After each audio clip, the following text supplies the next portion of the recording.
Est-on trop dur avec Steve Mandanda? La question est simple et la réponse est complexe, messieurs, je m'en doute, parce que c'est vrai qu'il a été critiquable, il a été critiqué, voire très critiqué. Je vais vous proposer un élément de réflexion également. Cette semaine, petite consultation sur le Phocéen. 3 gardiens, voilà, parmi 2 rumeurs, et Steve Mandanda pour la saison prochaine. Le nom d'Edouard Mendy, l'ancien gardien de l'OM parti à Reims, qui réussit une très belle saison. Benjamin Lecomte, une rumeur qui remonte chaque année, chaque mercato. Et Steve Mandanda, regardez, Steve Mandanda tout au fond du classement, avec seulement 6% des gens qui veulent le voir dans les cages titulaires la saison prochaine. Il y a 16 000 votants. 16 000 votants, merci Romain. Est-ce que ça vous surprend? Est-ce que c'est trop dur? Un peu, je trouve, ouais, parce que... Tu aurais cliqué quoi, toi? Je dis que c'est trop dur, tu aurais cliqué quoi? Moi, j'aurais cliqué... alors, certainement pas Mandanda, on est d'accord, ok, mais... Donc tu n'aurais pas fait partie... Oui, mais je trouve que c'est dur, le pourcentage qu'il a, d'accord? C'est-à-dire qu'à un moment donné, ces gens qui chantaient les louanges de Mandanda, il phénoménal, une chanson pour lui et tout, ils ont vite oublié ce que Mandanda a fait.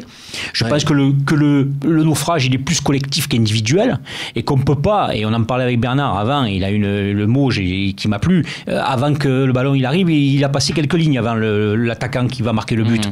Donc on peut pas, lui, alors effectivement, le gardien, quand il fait une bêtise, on paye cash, mais je pense que effectivement, il est critiquable.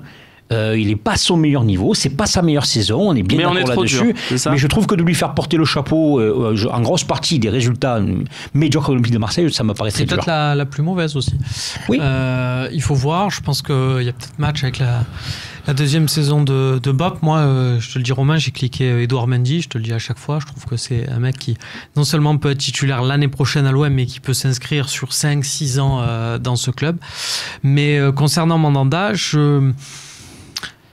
j'entends ce que dit Claude en disant qu'il ne faut pas oublier ce qu'il a apporté à l'OM, et c'est vrai qu'il a été quand même 5 années le meilleur gardien de Ligue 1. Personne ne l'a fait, ça, au trophée UNFP.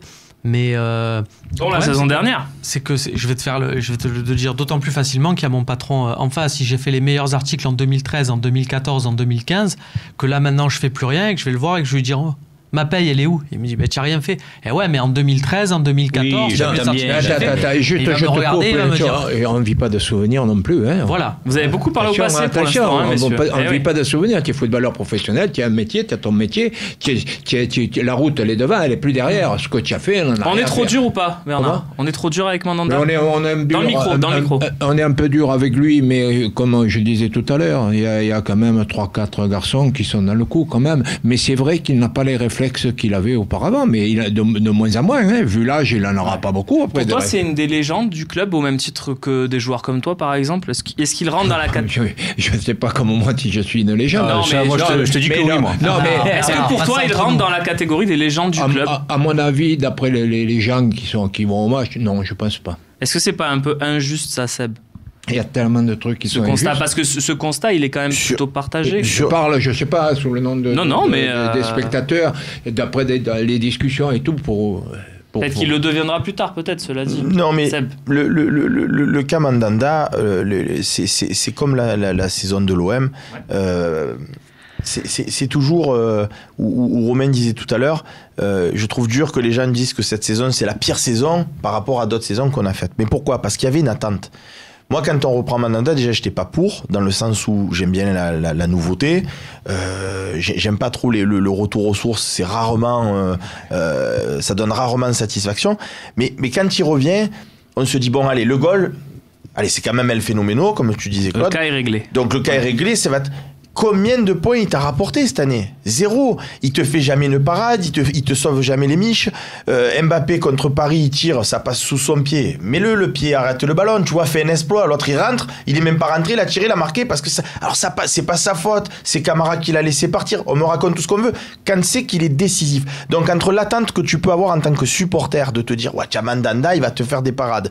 Et la réalité du terrain, les pénaltys, je pense que ça stigmatise parfaitement sa saison. Chaque fois qu'il y a une pénalty, tu as l'impression que le temps qu'il plonge, le mec il peut tirer 2 fois, 3 fois, 4 fois, 5 fois. Tu sais qu'il va donc le pour prendre. toi, on n'est pas trop dur avec Mandanda, c'est justifié. Cette année, il a été nul. Cette année, par rapport, attention, par rapport à sa valeur. C'est-à-dire que si tu te faisais un sondage en disant avez-vous trouvé plus nul Pelé ou plus nul Mandanda, ça serait peut-être plus Mandanda qui ressortirait, parce que Pelé, tu n'en attends pas non plus des monts et merveilles, donc tu n'es pas trop déçu quand ce que tu attends et ce que tu lui as vu faire dans les années précédentes à un niveau qui était très élevé, donc là maintenant je trouve qu'il est pas bon. Et quelle est son ambition à ce joueur qui est parti en Angleterre, qui a échoué lamentablement et qui revient entre guillemets au bercail, parce que Payet est parti, mais il a fait des belles prestations en Angleterre. Il a fait une grosse saison, oui. Donc il revient avec sur son cheval blanc en disant regardez, je reviens, Marseille, ma maison, le drapeau, le truc, je suis chez moi, nanani, là, les gestes et tout. Ok. Mais Mandanda il revient parce qu'en fait il était à la rue. Et il est resté à la rue. Donc c'est une déception. On dit tout pour l'an dernier, il est pas mal. Pas de reprendre de justice. C'est vrai. Mais on dit toujours qu'il faut jamais retourner dans le club où tu as joué. Bien sûr. Ça, c'est les vieux joueurs qui disent ça. Pourquoi? Parce qu'on t'a jugé il y a 4-5 ans et on te juge 5 ans après. Tu n'as pas les mêmes automatismes, tu n'as pas le même système de jeu quand tu joues en attaque.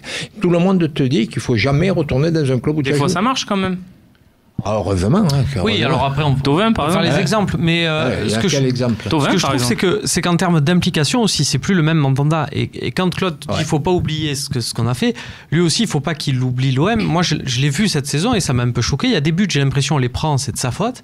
Et il te défonce les défenseurs derrière par des attitudes. C'est pas grand-chose, c'est en match. S'ils s'entendent bien, s'ils se comprennent comme ça, tant mieux.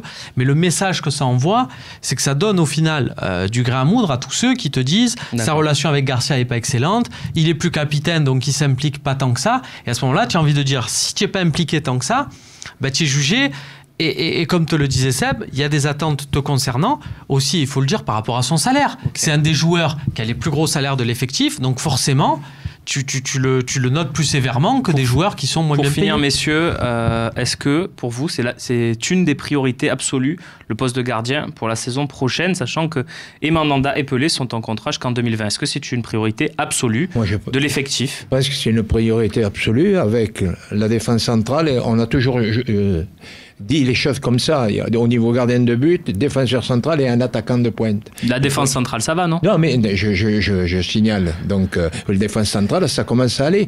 Mais dans cette équipe, encore une fois, c'est pas une critique, mais il manque des gens qui boostent un peu, qui mettent la machine en route, qui de temps en temps disent Coco, bouge-toi un peu. On n'a pas l'impression. Il y a un peu Gustavo qui fait ça. Voilà, il n'y a que lui qui est un peu isolé. On n'a pas l'impression. Moi, c'est pas. Toi, c'est pas une priorité absolue. Pourquoi?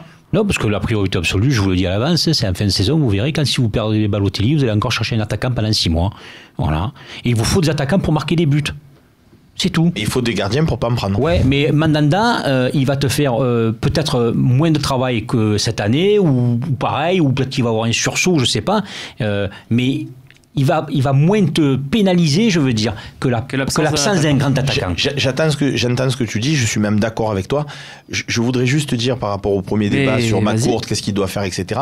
Moi, je pense que pour ne pas qu'il y ait le désamour avec les supporters de l'Olympique de Marseille, il est important que l'année prochaine, tu aies une équipe panache. Et une équipe panache, ça passe par tous les postes. Évidemment qu'il faudra l'attaquant, évidemment que c'est prioritaire, mais si moi on me vend Mandanda pour la saison prochaine, j'aurai ce désagréable sentiment d'avoir été pris pour un con. Et je n'aime pas être pris pour un con, ni en tant que supporter, ni en tant qu'homme. Je parlais dans la hiérarchie des priorités. Voilà, sur ça, je suis d'accord. Si tu me dis, est-ce que tu préfères l'attaquant ou le gardien, je suis d'accord avec toi, je préfère l'attaquant. Mot de la fin, Romain Canutti, s'il vous plaît, je vois que vous voulez parler, mon cher ami. Déjà, pour commencer, voilà, je vous la glisse. C'est pas à la hauteur de vos attentes, mais Yohan Pelé, c'est sur le départ. Voilà, ce départ qui se programme et qui se fait, donc c'est aussi important sur ce poste-là.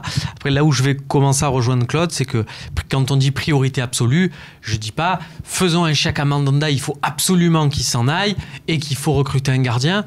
Il y a des priorités absolues, on en a beaucoup déjà sur le terrain, donc on peut pas non plus faire n'importe quoi. Lesquelles pour toi, juste, et puis je te redonne la parole, Seb, lesquelles? On a les arrière-gauche, tu l'as constaté. En attaque, ça va devenir très compliqué. Pour moi, il faut que tu renouvelles, comme le dit Seb, à tous les postes. Donc, tu peux pas te permettre de faire n'importe quoi. Faut pas non plus. C'est le mot de la fin, s'il te plaît, il faut qu'on avance. Et Bernard, tu veux rajouter quelque chose rapidement, messieurs, s'il vous plaît. Juste par rapport à Mandanda, j'espère que tu disais tout à l'heure, est-ce qu'il fera partie des légendes? Moi, j'espère au moins que ce sera un grand homme de OM, on va le dire comme ça, de ce club, en disant l'année prochaine, faites venir un jeune je le prends sous mon aile, ça sera le numéro 1. Moi, j'accepte d'être numéro 2, de le post-former ou de jouer les et d'apporter mon expérience. Et s'il fait ça, pour moi, ça sera un grand monsieur, un grand seigneur. Exactement. Et le connaissant un peu, je pense, ça rentre un petit peu dans ce... Alors, juste, il n'y a pas de Coupe d'Europe l'année prochaine. Pelé, on parle de Pelé.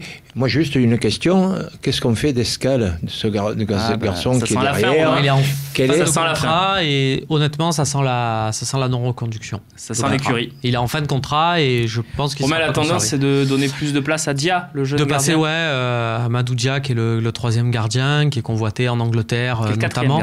Quatrième gardien, oui, qui est même, on peut même dire cinquième, puisqu'il y a Romain Gagnon, mais qui commence à bien jouer là avec l'équipe réserve, qui accumule du temps de jeu. Pourtant, pour l'OM, pour l'équipe 1. L'idée, c'est déjà de chaque chose en son temps, pas le griller, mais de lui dire, voilà, regarde, on a de la pas faire l'erreur que tu avais faite peut-être avec Edouard Mendy à l'époque, et de lui dire, regarde, déjà, tu es numéro 3, tu anticipes, tu lui dis, regarde, alors qu'il a rien demandé, tu lui dis, on va te mettre numéro 3, histoire d'éviter qu'il ait envie d'Angleterre et de gros salaires. Okay. Merci messieurs, on avance, on va parler tout de suite du match de demain soir à la Méno, et oui, il y a ce match du sprint final contre Strasbourg.